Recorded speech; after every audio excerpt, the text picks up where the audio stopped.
அடுத்து நம்ம ஆவலோடு எதிர்பார்த்து கொண்டு இருக்கும் எரிமலை அன்பு ஃபாதர் ஜஸ்பர் ஜெகத்ராஜ் அவர்களை அழைக்கிறேன். GGF அமைப்பிற்கு என்னுடைய வாழ்த்துக்களும் நன்றியும். Thank you mister Suresh sir and Blessing Manickam for reaching out to me. I also like to acknowledge Mr. John Morris who has been speaking about Good Governance Forum. இந்த மேடையில் இருக்கக்கூடிய very calm, composed and confident presentation by Dr. Mahendran. I was very impressed. And Reverend and very passionate and honest Dr. Kathiroli, daughter of a person whom I have a lot of respects for his, single-minded commitment to what he believes in. And Reverend John and everybody here. என்னுடைய சில நிலைப்பாடுகளை முதலில் நான் தெளிவுபடுத்துகிறேன். The first thing I wanted, Dr. Mahendran underscored as well as Suresh also. Christians in politics, yes. But Christian identity politics, personally, no. For me, there is only one politics, that is constitutional politics. அது தவிர வேற இந்த அரசியலும் இல்லை. So I think we, all of us, if there is any effort to create one more identity politics in Tamil Nadu and India, I can only speak for myself that I'll be the first person to come in front and say no, there is no, அந்த ஒரு அரசியல் இல்லை. ரெண்டாவது, எனக்கு ஒரு identity politics இருக்குது. இப்போ கூட நம்ம கதிரொலி மேடம் சொல்கிறப்போ இந்த ரீசன்ட் இயர்ஸ் இப்போ இந்த இடத்துலையே இப்போ நீங்கள் தமிழ் சமூகத்துக்கு போனீங்கன்னா இன்றைக்கி ஜாதியை சொன்னால் ஒரு 30-40 குரூப்பாக நம்ம பிரிஞ்சுடுவோம். ஏன் அதுக்கு மேலே it goes almost 172 caste groups பக்கத்தில் போகிறதா சொல்கிறாங்க. மதத்தை சொன்னாலும் இன்னைக்கு பிரிஞ்சிடும், நம்பிக்கையை சொன்னாலும். ஒன்று நம்மளை இணைக்கணும்னா தமிழ் மட்டும்தான் இணைக்குது. தமிழ்னு சொன்னால் எல்லா ஜாதியும் எல்லா மதமும் சேர்ந்து வர முடியுது. ஸோ நான் இன்றைக்கி தமிழ்ங்கிறத எல்லா மேடையிலையும் நான் சொல்லிடுறேன். எனக்கு கிரைஸ்ட் தான் எனக்கு model. My model for every reference Christ is the model, no doubt about it. I am a servant of the church, but my fidelity is only to Christ, not to church. And this is a very, very radical statement I am making. My fidelity is to Christ, not really to, yes, but I am a servant to church. I am grateful to the church because minus the church, I wouldn't be here. இன்னைக்கு இந்த இடத்துல நான் உட்கார்ந்திருக்க முடியாது, நிச்சயமாக முடியாது. But having said that, my memory of Christianity is hardly 70 years. என்னுடைய நினைவு என்பது ஒரு 70 ஆண்டுகள். And my memory as an இந்தியனுங்கிறது எனக்கு 73 வருஷம்தான். 73 வருஷம்தான் என்னோட இந்தியன் அப்படிங்கிறது. So citizenship is my loyalty to India and I want to be a good citizen. And my fidelity is to Christ.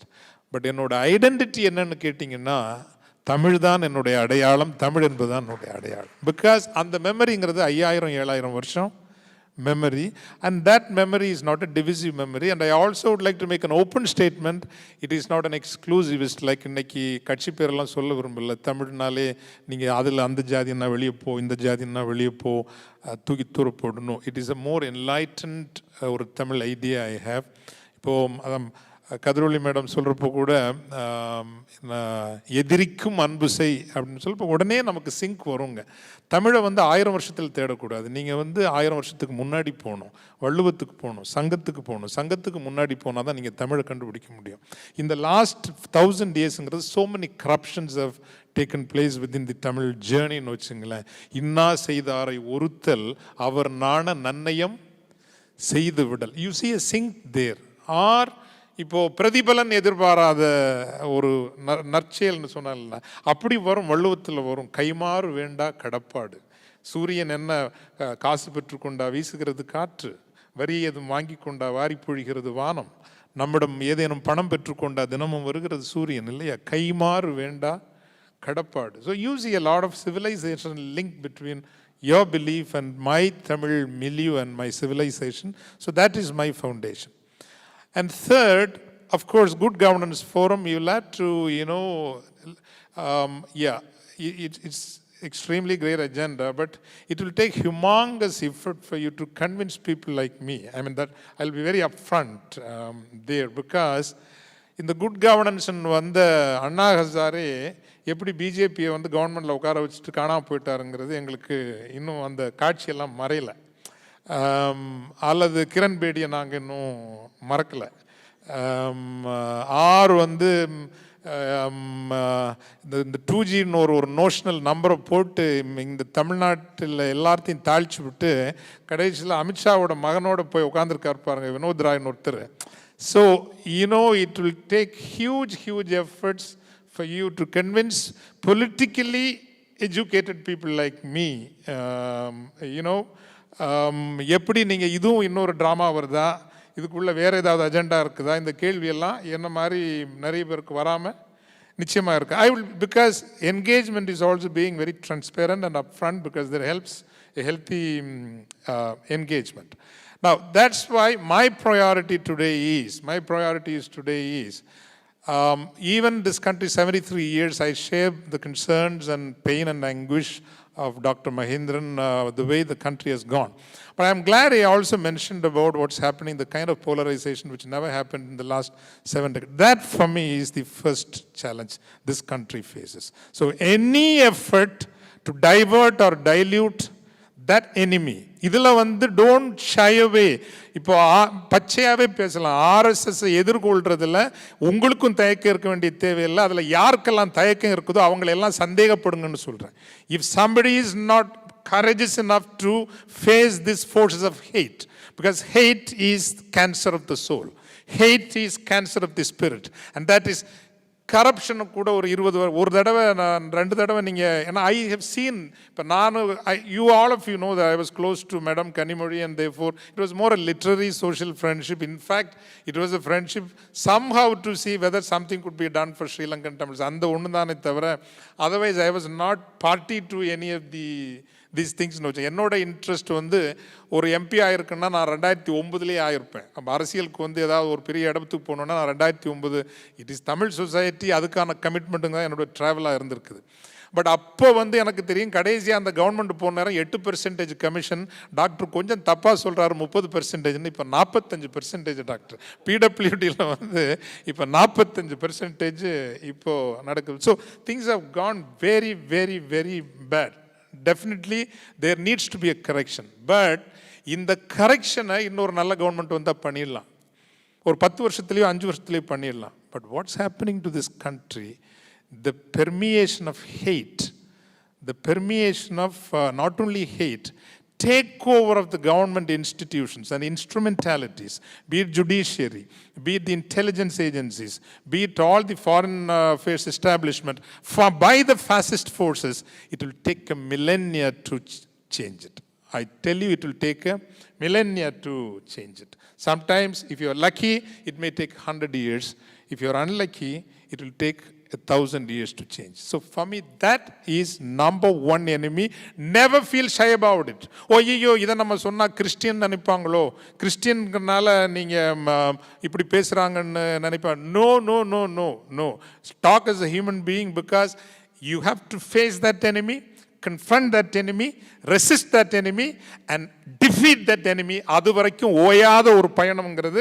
அந்த பயணத்தில் யார் நம்ம கூட இருக்கிறாங்களோ அவங்க தான் இன்னைக்கு நம்முடைய முதல் நண்பர்கள் என்பது என்னுடைய இந்த ஆழமான கருத்தை இந்த இடத்துல நான் பதிய வைக்க விரும்புகிறேன். People who will be here to defeat that enemy of hatred.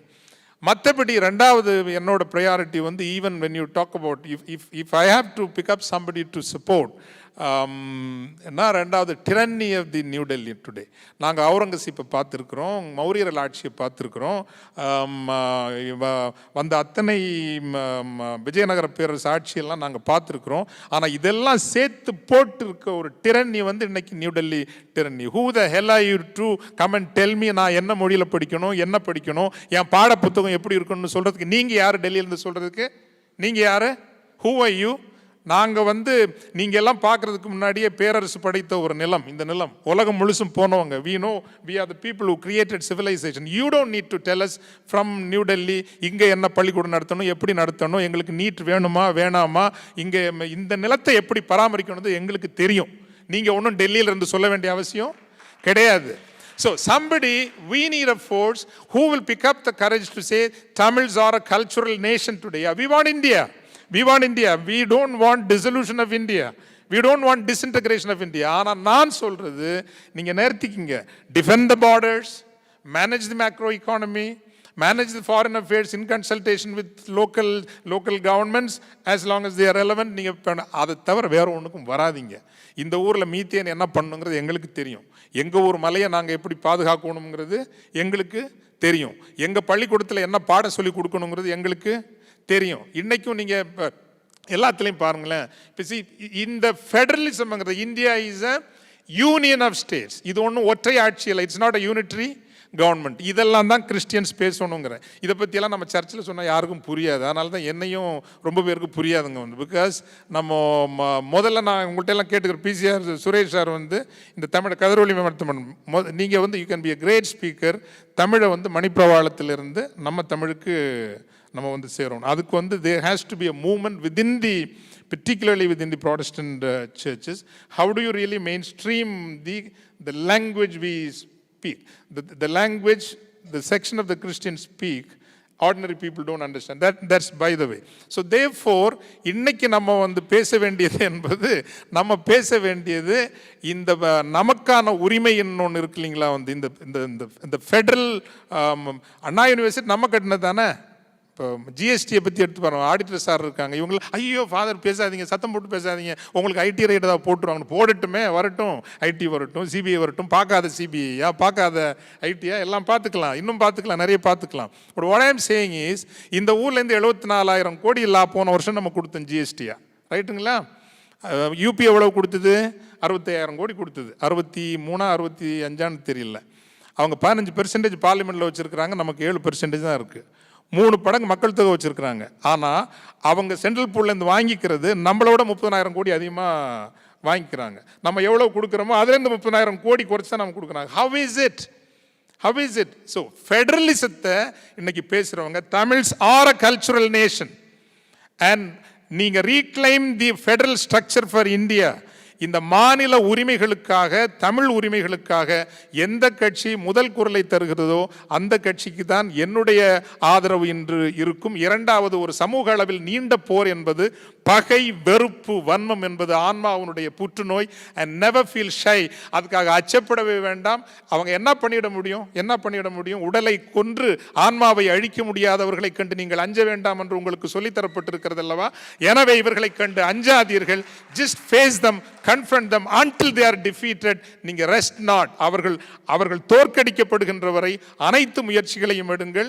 அதற்கான எல்லா அப்படி ஒரு முயற்சியை வரும் அப்படின்னா I will be there. அதனால குட் கவர்னன்ஸ் சொல்ற நேரம் கொஞ்சம் கேர்ஃபுல்லாக நீங்க இருந்துக்குங்க. You have to convince a lot of politically educated people that there is no other agenda for you, and we'll have to walk with all forces of goodwill, all progressive forces. In my view, I'll conclude this way. 2026 will be the most defining moment for Tamil Nadu. May not be 2021. This is my reading. So, possibly we'll have a lot of opportunities to meet again. God bless you. Good luck to you.